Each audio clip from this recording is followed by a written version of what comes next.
যে মেস মালিক সে হচ্ছে আমার গালে চড় দিতে চাইছে এবং হচ্ছে সন্ধ্যার দিকে হচ্ছে রাত্রে ওনার ছেলে আমাকে হারাস করেছে।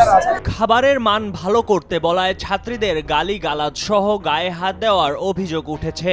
এ ঘটনায় মেস মালিকের বিচারের দাবিতে বিক্ষোভ করেছেন ঝলক পলক ছাত্রীনিবাসের শিক্ষার্থীরা। রাজশাহী নগরীর ১৩ নম্বর ওয়ার্ড কাদিরগঞ্জ এলাকায় এ ঘটনা ঘটে।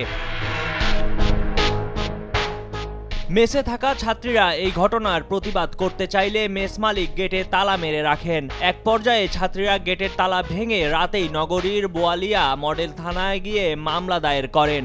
এরপর মেস মালিক মতিন ও তার দুই ছেলে ঝলক ও পলককে আটক করে পুলিশ। তবে প্রথমে পুলিশ সহযোগিতা করেনি এমন অভিযোগ শিক্ষার্থীদের। আমার মনে হয় ভিকটিমের কাছে আগে শোনা উচিত যে ভিকটিম আসলে কেন তাকে কল করছে, কেন পুলিশকে ডাকা হয়েছে ওখানে। কিন্তু আনফরচুনেটলি পুলিশ আগে তাদের সাথে গিয়ে কথা বলছে, জানি না তাদের সাথে কি কথা বলছে, কিন্তু যখন ওনারা আমাদের সাথে কথা বলতে আসলো আমাদের দু একটা কথা না শুনতেই বললো ঠিক আছে আমরা সব শুনছি চলে যাচ্ছি। কিন্তু আমরা যখন বলতে চাচ্ছিলাম যে আমাদের আরো সমস্যা আছে শোনেন সবকিছু ভালো করে, আমাদের হচ্ছে সেভাবে শোনা হয় না আমাদের কথাগুলো। প্রায় দিনই মানে সব খাবারে পাথর পাওয়া যায়, চুল পাওয়া যায়, এগুলো মানে আমরা কিছু মনে করি না, কারণ হচ্ছে অনেকগুলো মানুষের রান্না হয় তো হতে পারে চুল বা এরকম পড়তে পারে, তো পাথর রোজ রোজই পাওয়া যায়। তো এখন আমরা ওই মেয়েটার এখন মানে বলছে যে সকালবেলা যে হচ্ছে আন্টি আমাদের পাথর পাওয়া যায়, তো আপনি একটু ভালোভাবে মানে চেক করে রান্না করবেন। তো তখন একটু ঝামেলা হয়েছে, মানে ক্যাচল হয়েছে আর কি, যে হ্যাঁ মানে যেই বলুক না কেন উনি বলে যে তোমরা এসে রান্না করো বা এরকম বলে, বা বলে যে হচ্ছে থালবাটি মানে যদি আমরা বলি যে পরিষ্কার ভাবে রান্না করেন তাহলে বলে কি তোমরাই রান্না করে নাও, আমরা তোমাকে টাকা দিচ্ছি বা তুমি এসে একটু দেখাই দিবে। আমরা কি দেখাই দিতে গেছি ওখানে না, আমরা পড়াশোনা করতে গেছি। ঘটনাটা ঘটেছিল আমি এগ্রিমেন্টের ছবি তুলতে গেছিলাম আমার লয়ারকে দেওয়ার জন্য, যে এইভাবে কি আমাকে বের করে দিতে পারবে কিনা মেস থেকে। তো ওরা এগ্রিমেন্টটা ছবিটা দেয়নি, বলছে যে এসে নিয়ে যেতে হবে। তো আমি বলতেছি যে আমি আগে দেখাই, তো এটা নিয়েই অনেক বড় ঝামেলা করছে আর আমার গায়ে হাত তুলছে। সকাল থেকে ঝামেলা, সকাল থেকে আমার উপর টর্চার করা হচ্ছে মানসিক ভাবে এবং ফিজিক্যাল ভাবে।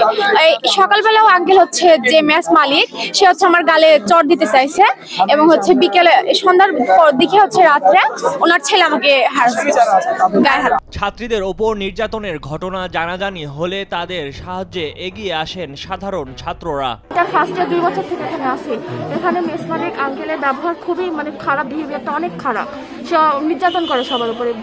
সেখানে গিয়ে দেখি যে ছাত্রীদেরকে অবরুদ্ধ করে রাখা হয়েছে এবং আমাদের ছেলে ছাত্রদের তাদের আশ্বস্ততায় তারা নিজেরাই গেট ভেঙে সেখান থেকে বের হয় এবং বের হওয়ার পরে আমাদের সহযোগিতায় এবং একজন ছাত্রনেতার সহযোগিতায় তারা সেখান থেকে প্রায় 100 জন ছাত্রী থানায় আসে।